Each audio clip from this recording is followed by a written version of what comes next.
So you're more of a beach guy over a lake, because I'm a lake guy, and I'll die on that hill every day. Yeah, you might be there alone because I'm definitely a beach guy. Like, and now, don't get me wrong, I appreciate our lakes.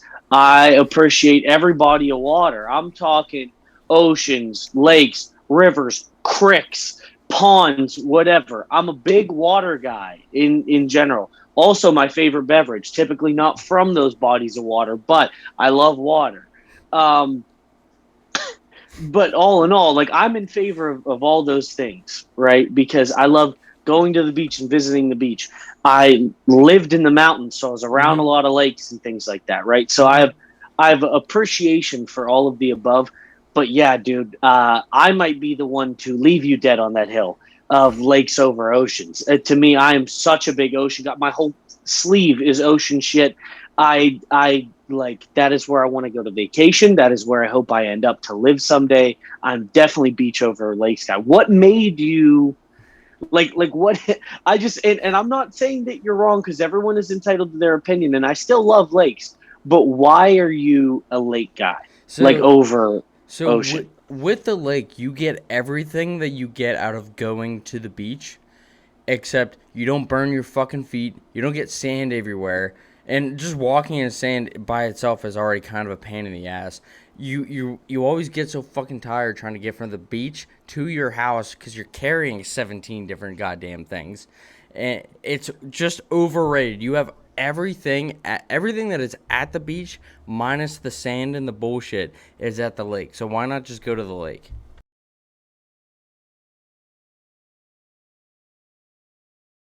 There's no waves, there's no boardwalk, there's typically no shops Who around or wants to anything go to like the that. boardwalk? In the shops, it's the same shop every other stall, dude. It's Beaches R Us and Listen, if Sunshades LLC. if you're It's all the only same if you're at shit. the Jersey Shore, you're being oddly specific right now. Okay, this is not across the board It for is, dude. beachgoers.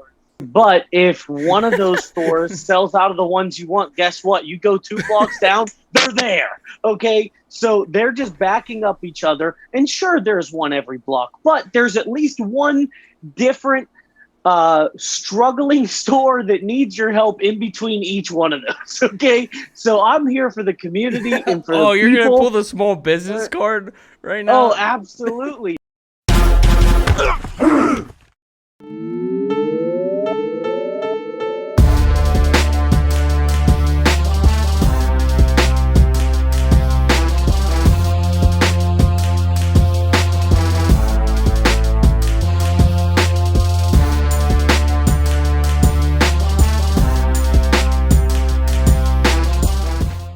What's up, guys? Welcome back to The Vault, the weekly show from Thoughts from the Bench that takes a look back at some of the best and worst jerseys in sports.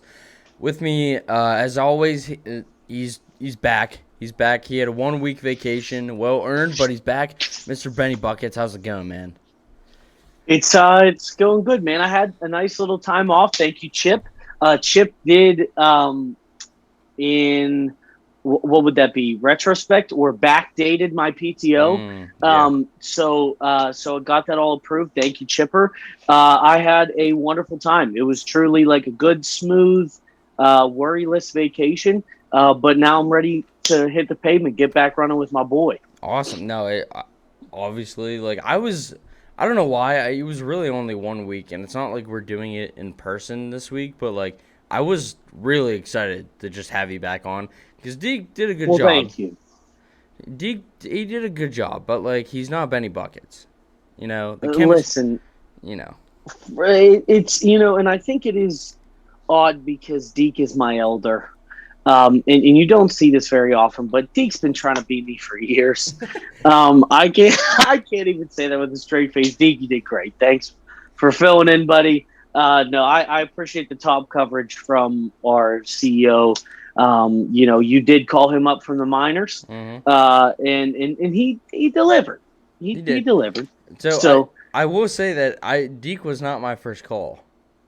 I know he wasn't. Yeah. I because you told me people that you were going to try and get in touch with, and I watched the episode, so I know that he was not. Mm-hmm. Uh, the first overall pick. But I'd say you got him as a steal in the third round. I did. No, I definitely did. He stepped yeah. up. He stepped up, dude. He was definitely the best find of the draft, no question. He had a great pro day. He had a great pro day, dude. He had a great pro Huge day. hands, dude. Huge hands. Yeah. But Benny, it is good to have you back. Since you've been gone, that's my boy.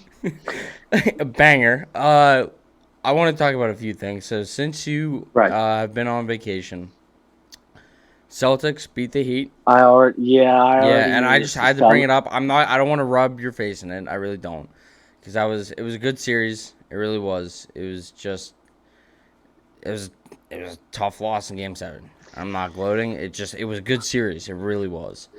Hey, it was a good series. It's exactly what you wanted out of the Eastern Conference Final, and especially for that last game, essentially to come down to the last shot. Celtics built up a lead. Heat cut it down and just came up short in the end. Jason Tatum's that dude, man. He really is. You got other guys on that team that are good, but he's the difference maker. That guy's a dog. And I don't like, to me, if we lost to Philly, I'd be pissed because I think we were it's Philly, but B, I think that the Heat were the better team. At least in that Celtic series, we pushed to 7 games. It was back and forth the entire series. Came down to the last shot. I'm not upset with how we left. If we just completely played terrible and you guys dog walked us, I'd be pissed. The fact that it was as close as it was all series, like if you swept us, I'd be infuriated. But the fact that it was so back and forth, I can appreciate the effort from both sides, and I'm happy that the Celtics got there. I obviously would be way happier if we did, but of course. But I'm not mad at it, and already just through 2 games, third game tonight, we've seen great back and forth between the Celtics and Warriors. So I think this year has been awesome for the NBA. They have marketed themselves so well this year, and it's been the most competitive season that I have probably ever seen since I started watching basketball. So it's been a great year to be a ball fan. Yeah, absolutely. What I'll say is Jimmy Butler, dude, if he makes that shot, he's the GOAT. But he missed it, and everyone gave him shit for it. Same moment. Yeah. And to me, I'm not mad at that shot. Neither am I. I wouldn't be. And you texted me at that moment, and you were like, why didn't he drive to the hoop? But, like... Yeah, and because to me, in my head, that was my first reaction, is because he had Al Horford one-on-one. You could have either, A, got the lay-in and tied the game, right? Or B, drawn contact, knocked down 2 free throws for the tie. Or you potentially get an and one if it works out, and then you get 3 points anyway. But everybody else had been cold that entire game. Even Bam was cooling off. Jimmy really had no help. He was the only guy who had like 35 or 37 points in Game 7. Like, again, having to carry the load. So to me, there was nobody better to take that shot. And Horford gave him enough space. He technically had a wide open look. Everybody else was behind him. If he takes that, they take the lead, and that's a Hall of Fame building resume moment. Like that is you are a ballsy Jordan-like player. You know what I mean? To go ahead and go for the throat. And because of how poor they were playing on the defensive end, you almost had to go for the win anyway. Because if you give them enough time to where it's even a tie game, at least set yourself up where, say they sink a 3, you still just need a 2 to tie it again, to push to overtime. So I'm really not mad at it. I respect the hell out of Jimmy, obviously. Yeah, I do too. Yeah. But it was great awareness by the Celtics to get that board and then get back and hold on to the ball and close the game out the way they were supposed to. So I'm disappointed, but I'm not mad at how it ended, you know? Yeah. And I found my new least favorite player in the NBA, and it's Max Strus. Fuck that guy. Which is just such bullshit. It is just for no reason. Just because he's a hateable face, dude. His mouth guard on the floor and he put it back in his mouth. He's a hateable face, dude. What can I say? Oh man. His name's Max. Well, what to be cool fair, guy do you know that is named Max? Max Strus. Nah, fuck that guy. But to be fair, I've also been told I have a hateable face, so I get it. but that's fine because Marcus Smart is in my bottom three least favorite people. Period. I love that And dude. number one is penis cancer. I mean Enos Cantor, Enos Freedom now, who Freedom. was a Celtic Yeah. recently. So yeah, he's my least favorite, and then probably now that Zaza Pachulia is gone. Marcus Smart's probably number two. So Damn. yeah, so Mm. I feel it. Yeah. We'll see what happens tonight. Game one was interesting because Steph Curry had a fucking historic first quarter. Like he Incredible, couldn't miss. 21 points in the first quarter He couldn't miss. I had a by bet. himself. I had a prop on him for to hit 2 or more threes in the first quarter. That hit Cash so that. quick. I mean, um, Well, and you knew Steph wanted to set the tone, and then mhm. unfortunately, they just folded in the fourth, and Celtics came up huge. Yeah. So Well, it was one of good. those. It was one of those games where like they were. Steph was just playing lights out, dude. But like every time I looked up, the most I think we were down that game was like 12. We kept it, and we were up two at half. So like we kept it close the entire time. Every time I looked at the score, I'm like, we're still in this, even though I feel like we're getting severely outshot right now. We're still somehow in this, and that's why I Right, you felt guys kept confident. around. Yeah. Yeah. But like game two, that was a different story. They got up and they kind of just stepped on our throats a little bit, but it happens. Well, We'll see. and I mean, not bringing back Andrew Bogut, I think, was detrimental to the Hmm. Warriors. No, I'm just messing with you, but no, I've been very pleased with basketball this whole season, and especially during the playoffs, and even in this finals, has been very entertaining, very good. So Yep, I'm excited for what's to come. absolutely. All right, Benny. Let's just jump into it. You want to take our ad read this week? Absolutely, this one goes out to all the Wills and all the Marshalls. Will Marshall, Marshall Fitness, is the absolute dog of personal training. He's going to get you to your goals pronto based on your needs and your availability. He will work around your schedule. He will be able to meet with you virtually and guide you through the MyFitnessPal app. And whether you have a gym membership, whether you're just working out at home, whether you have a certain allergy that would affect your diet, Will is going to adjust and curve around whatever you need so that you can reach your fitness goals within your means. You might think that you have the ability or the general ideas of how to get things done. Will has the exact information you need.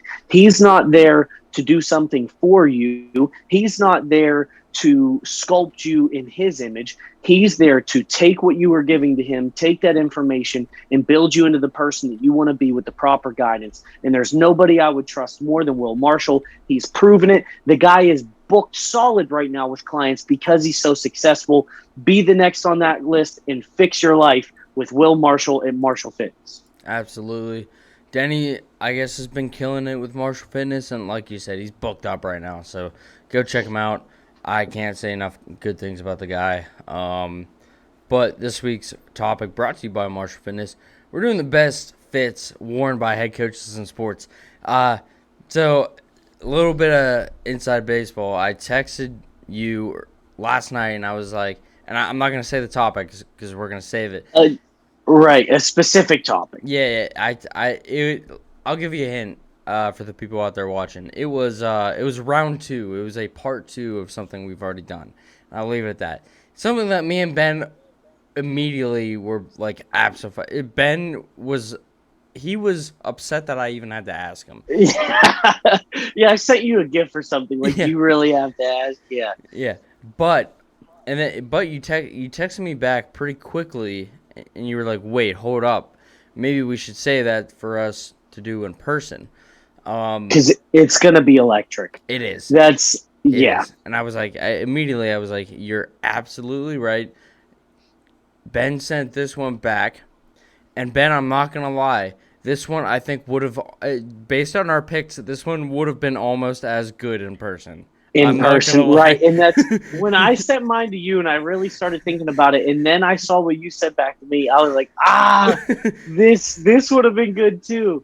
But who knows? We might do a part 2 of this eventually. Oh, Also, we have to. I made a few cuts that like. yeah. Oh, me too. It was hard getting to the 3 that I selected. Yeah, and like and that's the thing. I sent mine first, so I didn't know which direction you were gonna take it. But I saw what you sent back, and I already had one tuned up just in case, and I was like, nah, I'm switching it. And you already know Yeah, what it is, but like, and I'm so happy that you did. Yeah. but yeah, this just the best looks ever worn by head coaches in sports. It could be college, pro, whatever. That's what we're doing. Anything that they are wearing on the sidelines during a press conference. Hint, hint. And I this is a good one. This is one that I think we can definitely have some fun with. So Oh, I'm excited. 100%. I'm excited. So Benny, why don't you kick us off? What do you got for round one? All right, so first one is Bruce Pearl. A lot of you will know him as currently the Auburn men's basketball head coach, but previously he made his name by being the Tennessee Volunteers men's head basketball coach. That's where he kind of built his legacy, started off really having success. I know he coached a few programs prior, but this is when he really got up and running. This picture is hilarious of him shirtless with his body painted and everything. But I want to give you some context of the story and exactly why I chose this. Back when he was the head coach of the men's basketball team, Pat Summitt, the legendary women's head coach, was still at Tennessee coaching the women's team. And next to him in the picture are a couple of his players on the men's basketball team. They showed up like this with their chest painted without any word or rumor about it or whatever. They just showed up and sat courtside like this for the girls' game, and just in support of their girls' program. In return, at the next guys' game, Pat Summitt and her female basketball players dressed up as cheerleaders and were on the sideline for the men's game. And I love that camaraderie. I love that story. I love the spirit between the two. And the fact that, like, Bruce Pearl, he's a pretty intense guy. If you've ever watched him coach, he's a very involved, stern, loud, animated coach, right? And he's typically, like, dressed to the nines. He's always wearing a suit, Yep.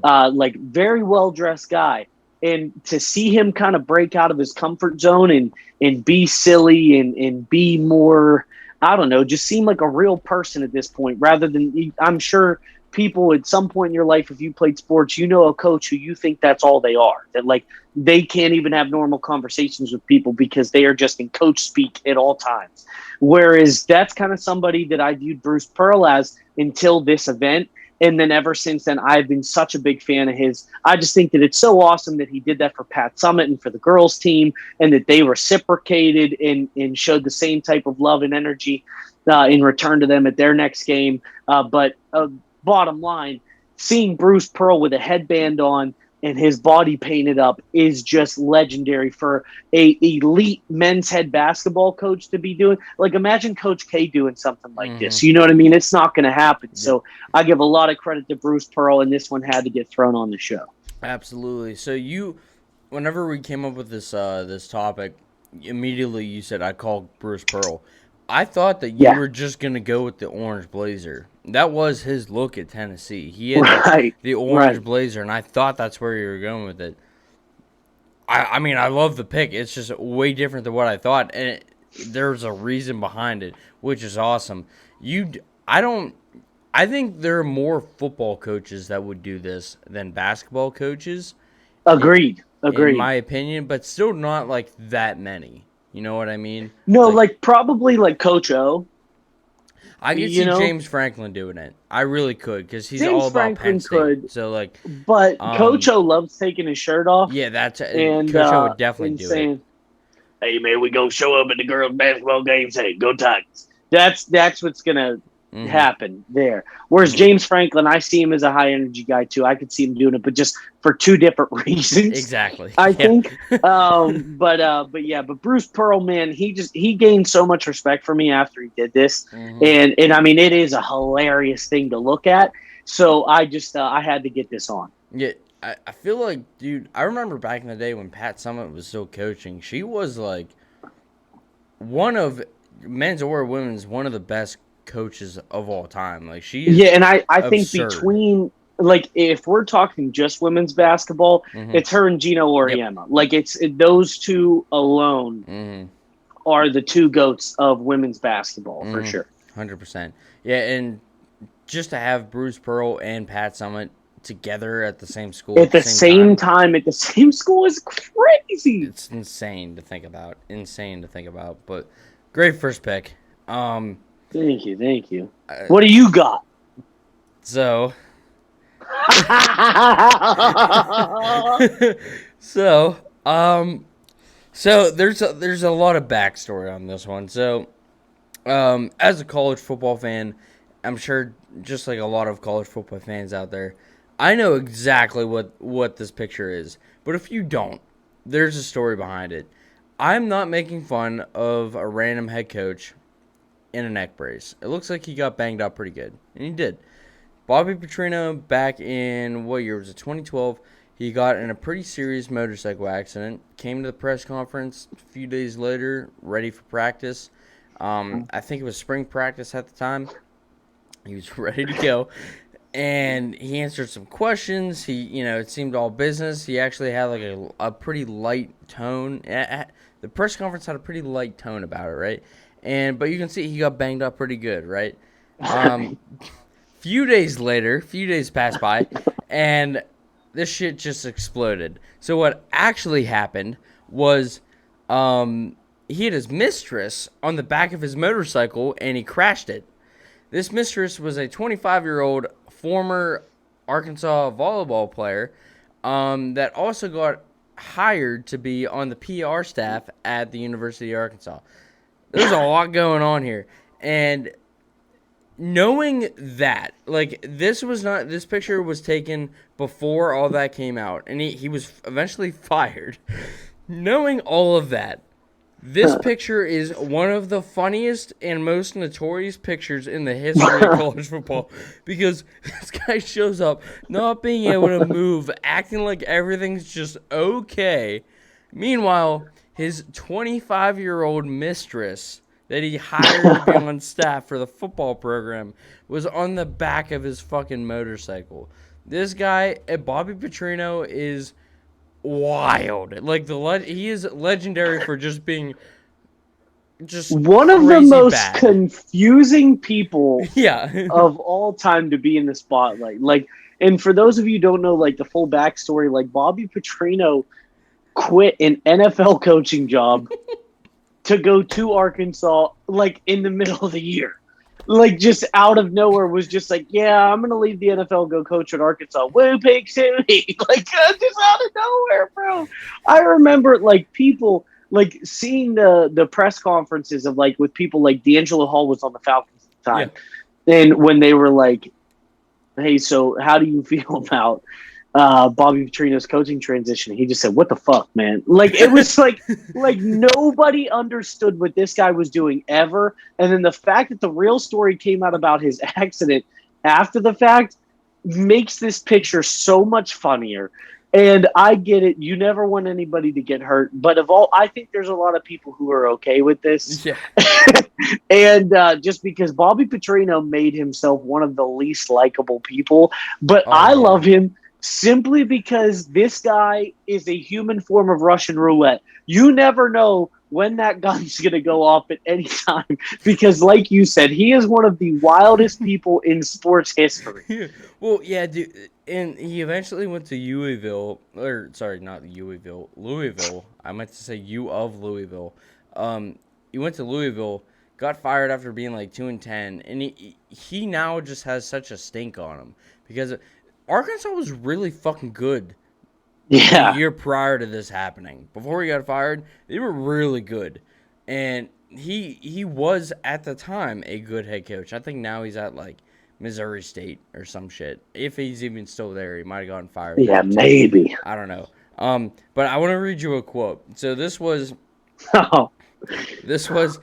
him introducing. Please tell me this is from the mistress as the PR. No. But it's about the mistress. So, this quote came out as she got hired to be on the PR staff. Okay, and knowing what we know now, it has a completely different context after.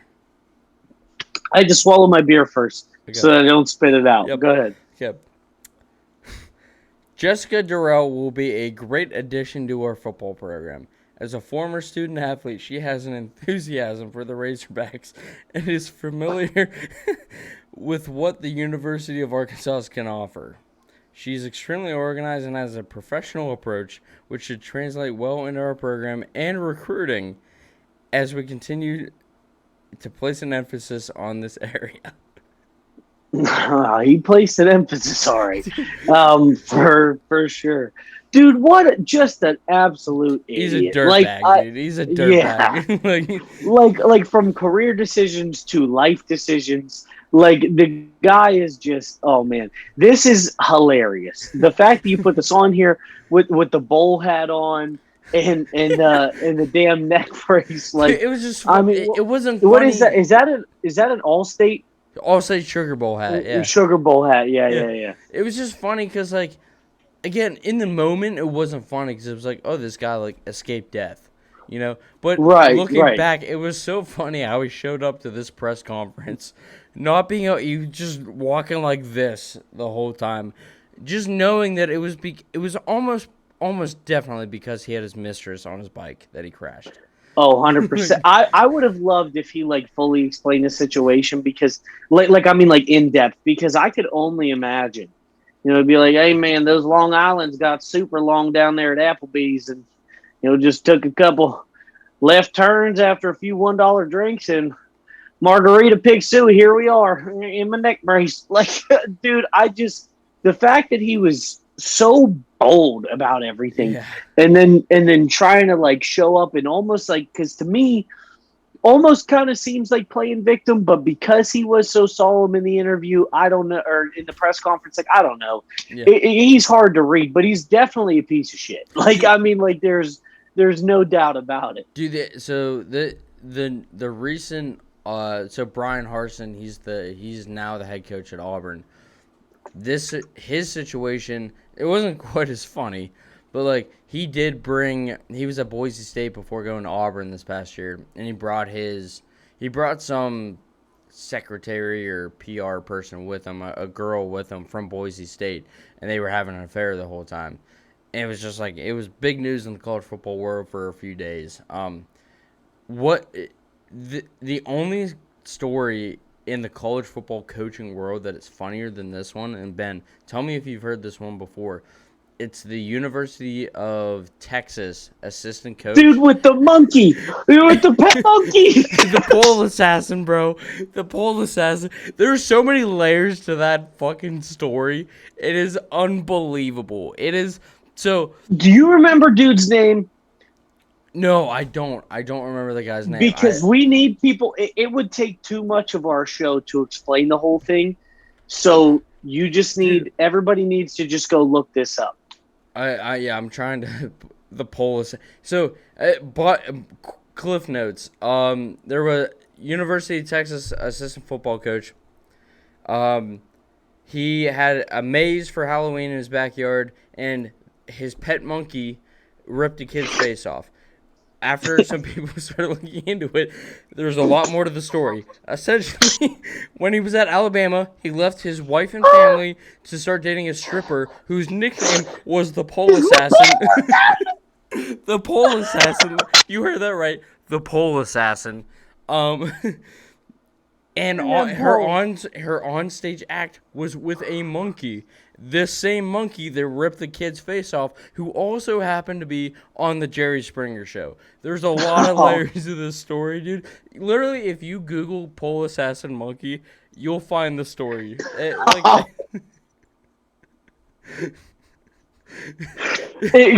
We should title our episode, like, we always do season whatever, episode whatever. Yeah. We should do that, and then put a colon, and then the Pole Assassin.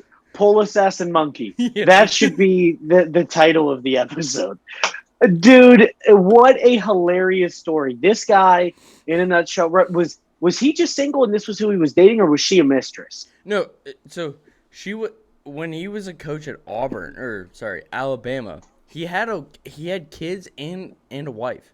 He had a Right. family that he left for the stripper. To be with the pole assassin. Yes. Right. Yes. He said, forget you, love and stability. I'm going to go be with someone named the pole assassin and a monkey that will eat your fucking face off. That's what he chose. Just the Oh, man. the cherry on top was just the fact that the monkey was also on the Jerry Springer show. That is like the ultimate Dude, chef's kiss. he was a co-star. Like, I want to know. See, what I need to know is if Matthew McConaughey ever met this monkey. With him being so involved at Texas, I want to know if he ever met the monkey or the pole assassin. I'm sure he met the I'm coach. sure he did. I want to know if he ever met the monkey or the pole assassin, and were they separate instances, or was it the same time?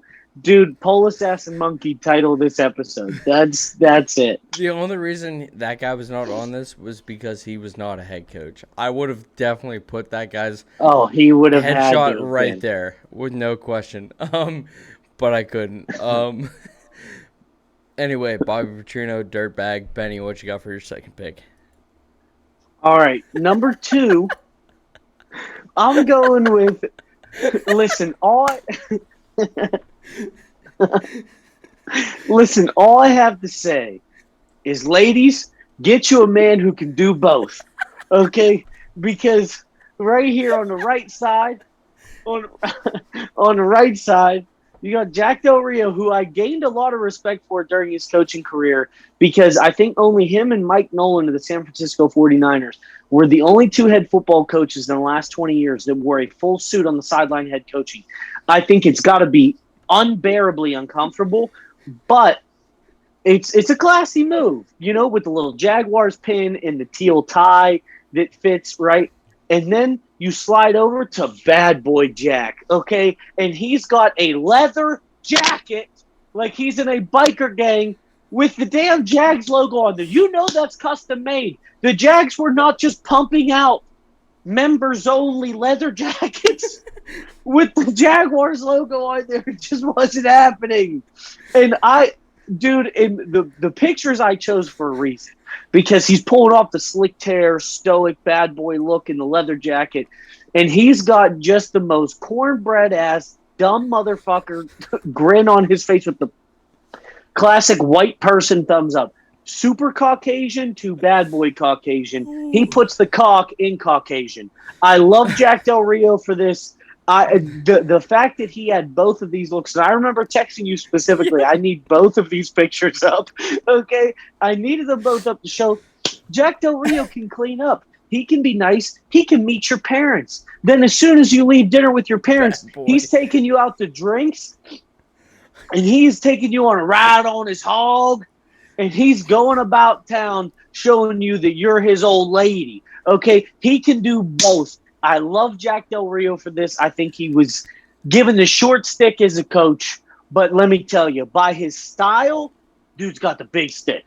All right? So, big Jack Del Rio fan. So, I got two things to say here. Do you think that Jack Del Rio ever met up on his motorcycle with Bobby Petrino, with women on the back of their they bikes? they had to be there together. He said, let's go to Applebee's. And then they just took off, bro. And then Bobby Petrino, that's probably what happened. It's probably Jack Del Rio's fault. He couldn't keep up. Full circle, he couldn't bro. keep up with Jack Del Rio. And so he just took the spill. Maybe his mistress was a little back heavy, okay, and just tipped that shit a little more. Jack Del Rio went for the petite type, and they made it to Applebee's. Bobby Petrino never got there.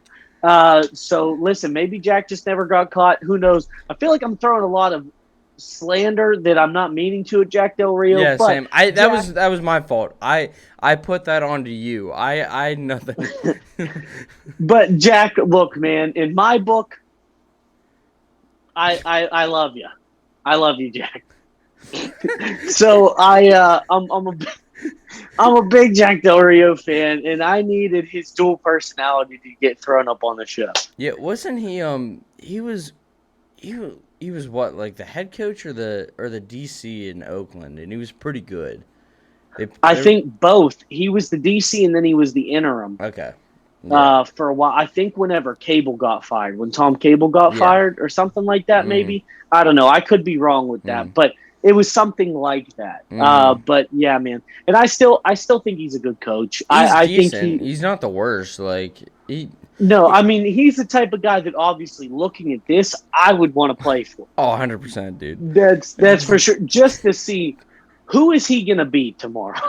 who who is he gonna walk in as the next day in our team meeting? That's what I want to know. It's the mystery, it's the fantasy of it all. Give me more Jack Del Rio. How much money do you think he spent on a personalized Jacksonville Jaguars leather jacket? Because that's not something that you find on NFLshop.com, dude. You got to go out of your way to not find in that. the gift store. No. It is not in the gift shop.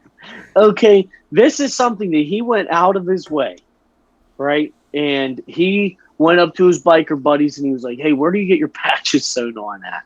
And he went there and he said, "Jags pride, baby, Durrell," and they got that shit just sewn on. I love it. I I love it, think dude. that this guy is just. I mean, he is just that dude. And I hope that one day I get to be as cool as Jack Del Rio. And if Tomlin steps down, bring me Jack Del Rio. I want him here. I want the leather jacket with the Steelers logo, and I want the suit with a tie on it that has hearts that say mom in the middle. That's the Jack Del Rio I want. Okay, I want that guy at all times. I don't know where he's at right now, I'll be honest. He's probably still at Applebee's, but I want him back in the league somewhere. So NFL, do your thing. Do your thing. Holy shit. Yeah, you sent me these pictures with just the tag. I need you to put both these on here. I was like, all right. I see what kind of show this is gonna be. I love it, dude. Oh, for good reason. No, man. 100%. No, yeah, no, like not in a bad way. That's why I changed my first pick to Bobby Petrino was because of this pick. Right. Listen, man, Jack Del Rio's more slick than an oil spill. I'm telling you that, bro. Holy shit, man. dude. Oh man. All right. I'm gonna go with my second pick here. This one is actually like I do love some Jurgen Klopp. So Jurgen Klopp, he is currently the Liverpool manager over in England. Came from Borussia Dortmund, where he basically built that club up from, I don't want to say nothing, because I do think that they were a big deal before he got there, but he made them elite. And he's just like one of those guys that it seems like all players love playing for. Part of it, frankly, as you can see in this picture, I know this is like a weird thing to say, but like as a soccer coach, it is a weird and bold move to wear a ball cap on the sideline of an English Premier soccer game. That is not something that people do. A ball cap, which is like that's like his thing. No one else really does it. He's the only guy that can really pull it off and still look pretty classy doing it. I also love the fact that he always wears, and I still want one of these. They're just so goddamn expensive. The long puffy jackets. But again, he doesn't make them look weird or nerdy or anything like that. He looks like the dad that I've always wanted. He looks like the dad that is actually cool. And is damn, ricochet shots at your dad. Wow. No, not on my dad. No, not on my dad, dude. No, I love Randy to death, dude. But like, this is the dad that like, he drinks IPAs and he's just low key. He's not a dad that you look at and be like, oh, that's like the sickest dad ever. But then you have a pop with him, and you're like, oh shit, he knows what's up. You know, right? Glasses are perfect too. I love it. I'm a baseball cap on the sideline wearer. Yeah, but I've never claimed to be a classy coach, and I have never and will never coach in the EPL. But I think, like you said, it's a culture thing. It's so almost against the grain, but he does pull it off and look so natural. Like if I saw him dressed like that, I'd be like, oh, he's still a soccer coach. You know what I mean? Like big fan of his also as a person. I like him a lot. Yeah, man. I mean, I think it's a good, logical reasonable and fitting pick. Mm. He looks good, and he's a good dude, and he's obviously been successful. Yep. And I'm glad we had a little bit of seriousness I thrown know. Yeah. on the show. Yeah. No, I had to throw something good, like a more serious pick in here. Because like he does just look good. Like he looks like he knows what he's doing, and I don't know what I mean by that, but you look at him and you're like, that guy has confidence in what he's doing as a coach. I Right. don't know why. I have no idea why, but like he looks like he knows what he's doing clearly, because Liverpool behind Man City are like, they have been the best team in England for a few years now since he's gotten there. So Well, Chelsea won 2 years ago. Okay, we're still up there, but this year we had a drastic decline. yeah. Well, Um, it's wild what he can do. Liverpool was known for not spending any money. It's wild what they can do with like little money spent, which I think is yeah. a big part because of him. So Well, and I was going to say, if anything, that's a credit to coaching at that point. 100%. I think Yeah, so. 100%. Yeah, big Jurgen Klopp guys here on the vault. Also, Jurgen, great name. Fucking love the name Jurgen, except for Klinsmann. Fuck Jurgen Klinsmann. Yeah, fuck Klinsmann. Yeah. I'll be honest. I would never want to be named Jurgen. Really? Yeah, like if you were like, hey, welcome to the vault. I'm joined as always by Well, Jurgen. I'm not. Okay. Let me put it this way. Let me put it this way. If I was cool enough to pull off Jurgen, like Jurgen Klopp, I would love to have the name Jurgen. I just wish that I was cool enough to be able to pull it off, if that makes sense. Yeah, I'm gonna be honest. I think it's a terrible name. Damn, dude. I'm gonna be 1,000% honest with you. I don't know. All right. Like, Whatever, dude. but I like this Jurgen. I like this guy. That's the type of name that makes me happy that my name is what my name is. Yeah. Yeah, Ben's pretty simple compared to Jurgen, dude. Yeah. Yeah. I mean, like I said, like, and I get it does come down to being cool to a certain point, but like, you don't know that as a baby. You don't know. Like, that baby doesn't pop out in the delivery room. You're not like, wow, that's a cool baby. Like, there's like, that just doesn't happen. So, like, to me, if I grew up and I'm like, hey, what's up, man? I'm Jurgen. All right. It's so aggressive to a point and like so foreign. There's no way I could be Jurgen. That's all I'm saying. That's fair. All right, what do you got for your last one? Last one had to. To me, when I think of head coach looks, I think of Mike Ditka. Way to go, Bing Bong. This guy, Super Bowl winning coach in 1985 with the Bears, is a Western PA guy, right? I think he went to Aliquippa. Yep. And he's a Pittsburgh guy. Yep. And obviously embodies it. Look at their haircut. Look at those sunnies. Look at that sweater that says Bears across the bow. Okay, the guy is a legend for this. This is one of the most notable head coach fits of all time. And he coined that as his own, and nobody else really did this because it was like, you know what? We're letting Ditka have this one. He just looks so cool. He looks like classic, like, 80s cop mixed with the principal who would let you get off with shit. Like, I mean, he just was the dude. Eat, slept, breathe football. He's a Hall of Famer, is a player and a coach. I mean, the guy is just the consummate professional. He seems like a really cool, realistic guy. Like, he's very relatable. Anything that I've ever seen with him on TV or in movies, and especially in interviews where he's really able to just kind of let loose, is truly like just a guy's guy. Like that's somebody, like, to me, now he's old enough to be our grandfather, but like I want Grandpa Ditka. You know what I mean? Like that's the type of guy that I want to run in my family, kind of like you were saying with Jurgen. Like that's somebody that I would love to be associated with. He just looks so cool. He acts so cool. He is so cool. Yep. And he's a legend in the sport of football. He's a legend in the game of life. I love Mike Ditka, and this is what just, I mean, quantifies his coolness, is this fit right here. Yeah, no, dude. So that 85 Bears team, you also got to look at McMahon, because that guy, Right. one of the coolest fucking quarterbacks of all time.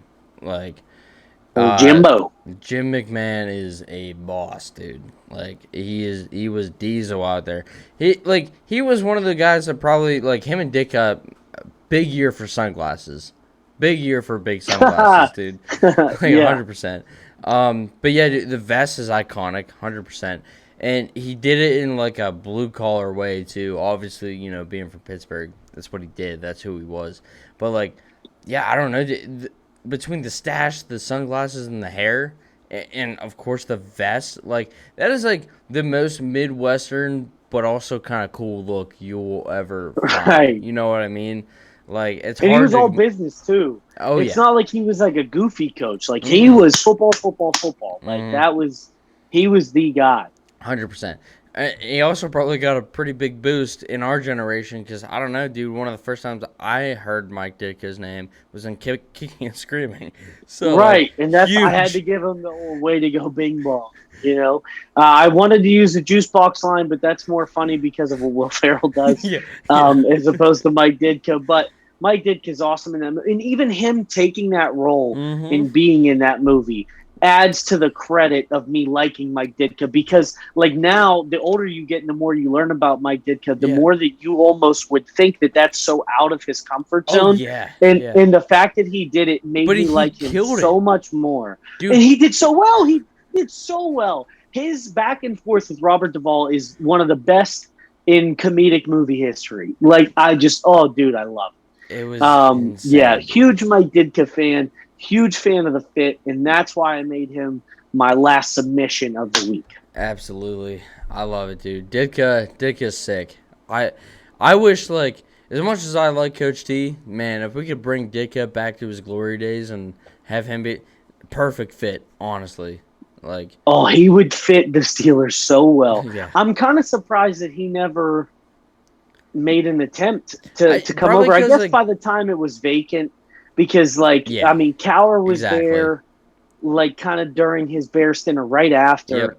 And then I know he went to the Saints for a little bit and had that whole thing with Ricky Williams and, Yep. And all that. But I would have loved to see him as a Steeler at some point. But I'm very grateful that in my lifetime I've got to see Bill Cowher and Coach Tomlin. And that 100%. in the past we have the history of Chuck Noll, who's one of probably the 5 best to ever do it. So, 100%. yeah, so we've been very fortunate. But Mike Ditka, you would be welcome back in your hometown anytime. Yeah, absolutely. All right, let's get to my last pick. All right. So, oh man, this might be one of the lesser known picks, but this is my one of my favorite head coaching looks ever. And there's a lot of reasons for it. So, this is Mark Meatball Mangino, as I like to call him. I don't know if anyone actually called him Meatball. That's what I'm calling him, though. So, if you know anything about college football, you know that not Kansas State, Kansas football is by far, far and away, the worst Power 5 football team in history. Like, they have been historically bad. But then this program, randomly rose from the fucking dark depths of college football back in 2007. They went 12-1. Out of nowhere. Like, literally, the biggest shocker. One of the biggest shockers, the biggest turnarounds of all time. You would think that it'd be someone like, I don't know, I don't even, there's so many other coaches that you would think, who's the LSU coach? Les Miles. So you would think it'd be Les Miles on the sidelines, which he actually did eventually go to Kansas. Right. You would think it'd be Mac Charlie Brown, Weiss. Charlie Weiss, Pete Carroll on the sidelines. No. They got Money Mark Mangino on the sidelines. My man was rocking a varsity jacket on the sidelines. The only football coach in America besides Mike Tomlin that could pull off a varsity jacket as a head coach and actually make it work. And Mike Tomlin and Mark Mangino, 2 very different reasons for making it work. Right. And his pants flowing in the wind like a goddamn parachute. And I just want to turn some focus to the shoes. Just 100% dad shoes on my man here. This guy is Dad the. drip. This guy was. And his mustache was so faint, but also still so there that it was just perfect. He was just one of the most out of nowhere guys you will ever see, and frankly, in my opinion, he's the backbone of America. He's the guy that is your shift leader down at the plant and also coaching college or high school football on Friday nights, dude. He's your Yeah, uncle that goes to Thanksgiving dinner, passes out immediately after, and you hear him snoring for 3 hours.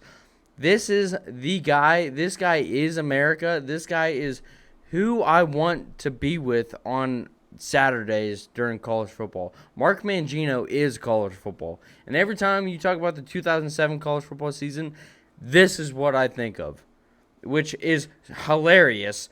it It's is probably at hilarious. this point, it's probably because it's more of a meme. But like, Mark Mangino was just so off the wall random that I had to include him on here because he was just he is so distinct out of any college football coach out there. That's for sure. Saying that he's the backbone of America is bold, considering that his got lost somewhere and all that. That bulbous figure. I mean, I feel like we could probably call him the Bodfather. Just him looking the way he does adds to his legacy a little bit. Like you said, that 2007 Kansas team, considering that truly, like, and I'm a college football fan, but obviously not to the degree that you are. Mm. Kansas has always been Oh, so they're off, so bad. so so bad. Truly a basketball school only. Mm-hmm. So for him to kind of turn it around and wear that 7X varsity jacket, good for him, dude. Big Mark Mangino fan, and honestly, a sweet meatball way to end the show. A great cap to our picks, and I respect it. I appreciate it. So that I mentioned that 2007 season. I want to read off how crazy this season was. The fact that this guy was about to make a run at a national championship. I'm just gonna throw that out there because Kansas. Well, No, they were dude. They were 11-0. They were about to win the Big 12. They were about to go to the national championship. So top 10 teams lost 29 times. A ranked team lost to a lower ranked or unranked team 62 times during that season. Number 1 team lost 4 times. Number 2 team lost 7 times, all in the final 9 weeks of the season. Number 1 and number 2 teams lost in the same 3 weeks 3 times, including weeks 13 and 14. LSU lost twice, and still, that's how crazy it was. LSU lost twice, still ended up winning it all that year. If I remember right, this is also the year of the backyard brawl where Pitt beat West Virginia to ruin their perfect season. This season was chaos. I think it was 07. yeah, because that's when Durrell Reeves brought back Pat McAfee's punt. Yep. And yeah. I remember. Yeah, that wild season in college football, like one of the Crazy. what. And I was telling Deke earlier this year when we did our show, this season had the makings of being something quite, not to that extent. It didn't end up being like that, but I don't think there's ever going to be a season like 2007. I just remember all the crazy shit that happened. Like, yeah, it was back when Missouri almost won the Big 12, like a long fucking time ago. But all right, Benny, we got some honorable mentions real quick. I threw this in here because I had to. Steve Spurrier, old ball coach, looking cold. Not gonna lie, this polo, super 90s, but kind of dig it. And then the visor just set the standard for years to come with Kirby and all those guys too. Well, all I got to say, love Steve Spurrier, love the look. Classic dad fit as a coach. Oh, 1,000%. Old ball coach. Benny, I got one more surprise one. Best fits by a head coach. We got Benny Buckets himself on the sideline here. If you check him out, he's definitely going with a more casual look, almost like, with Jurgen. He's got the ball cap going, got the t-shirt. But worse. But no. You look good, dude. Plus, you got the sleeve going too. You're fucking jacked to be on the sideline. This is what I'm looking forward to this fall. Because, like, Hey, I am too. The nice clothes come out for state playoffs if we get there. That's when that happens. yeah, So that's when I dress like a professional. But typically, I figure I want to be more comfortable when I'm in my absolutely. element. So at least I wore pants. Mm-hmm. But other than that, man, I'm looking forward to having you there with me and there being two people in that picture next year. Absolutely. But yeah, man. Well, hey, dude, really happy that we slung this together last minute. And I'm really looking forward to next week as always. My brother, I love you. I appreciate you. Everybody, please like, subscribe, share, do the thing. Help us out. Be a friend. Tell a friend. Love you all. We'll see you next week. Love you all. See you next week.